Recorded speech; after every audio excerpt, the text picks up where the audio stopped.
He's the director of the World Food Program, Food Security and Nutrition Analysis. Also the author of the new bread line, Hunger and Hope in the 21st Century. John Martin, welcome. Hi. And also joining us is Jake Johnston. He's a researcher and writer at the Center for Economic Policy and Research. He's also the author of Aid State, Elite Panic, Disaster Capitalism, and the Battle to Control Haiti. Jake, welcome back to the program. Thanks for having me.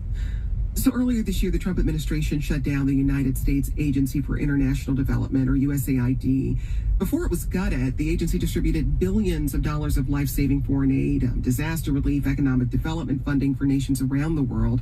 John Martin, what effects has the shuttering of U.S. aid had on food insecure countries that relied heavily on U.S.-funded aid? There's been quite an impact. I need to clarify that there are also a lot of other donors that have curtailed their aid budgets at the same time. So unfortunately, an agency like WFP, which relies 40% on U.S. funds, is also facing cuts from its other major donors in Europe and elsewhere. That means it's a perfect storm. That means in some countries, rations are being cut for people who are extremely vulnerable to food insecurity. That means that people are being taken off programs. It means that programs like school meals programs are no longer covering as many children. And this is a huge problem at a time when needs for food assistance haven't been higher. Jen, before the pandemic, we had about 135 million people who were acutely food insecure worldwide. According to the UN, published a report just about a month ago, that's up to 300 million. So these cuts are happening right when levels of vulnerability are at a very high level.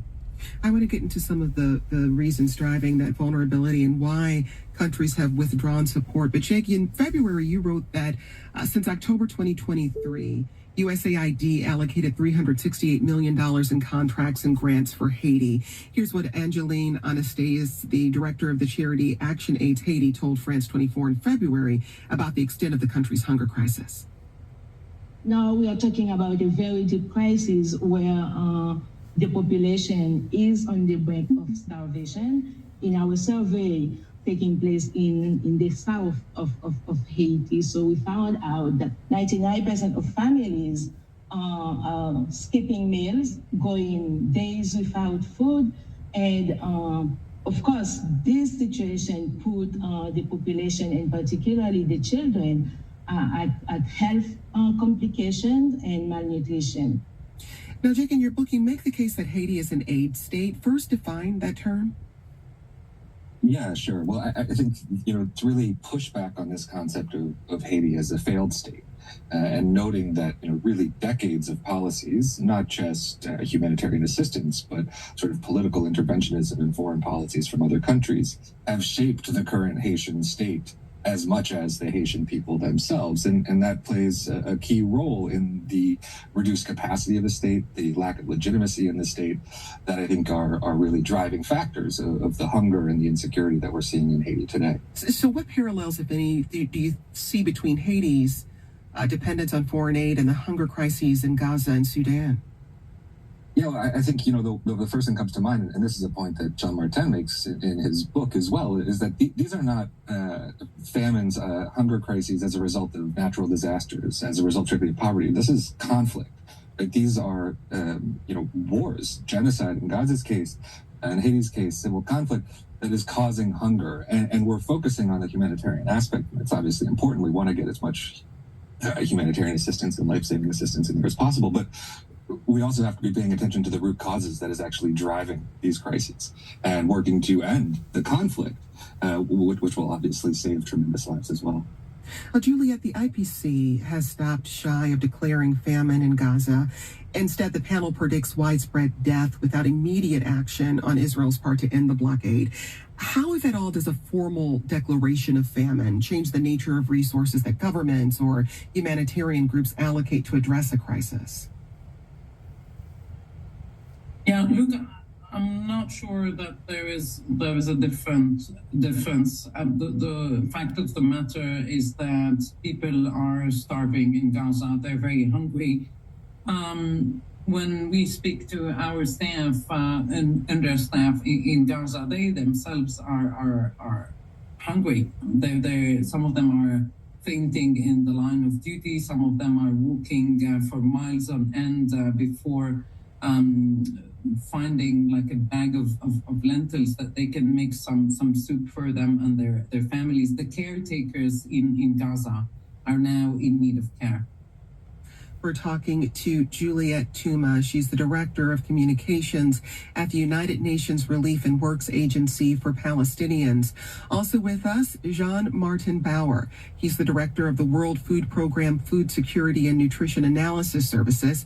We're also here with Jake Johnston. He's the author of Aid State, Elite Panic, Disaster Capitalism, and the Battle to Control Haiti. If you have questions about the distribution of aid globally, send them our way. Email us at 1a@wamu.org. I'm Jen White. You're listening to 1A. Grand afternoon. I just got done running my morning errands. And of course, I'm listening to talk radio. And that was a discussion about hunger in Haiti and Gaza. And I'm sitting here thinking, why are these countries dependent on America? These other countries that don't have anything to do with America. These other countries and their leadership, why are they dependent on American taxpayers to feed their own people? These are separate countries. These countries have nothing to do with America at all. We have people here in America, right here in America, who are hungry. We have a high and rising homeless people issue going on here in America. This is my thing. America can't save the world. The reality is, why aren't these other countries, their leaders, their presidents, why aren't they teaching their people how to grow their own food? Why aren't they teaching their people how to be self-sustainable? There shouldn't be anybody starving anywhere if you give the people the tools, give them the knowledge to grow their own food. To teach them how to grow some of their own food. They will have the basics like potatoes, tomatoes, beans, all the things that we grow in our gardens. All they need is knowledge and seeds. That's all they need. And it's crazy that in 2025, with the internet and the knowledge out here,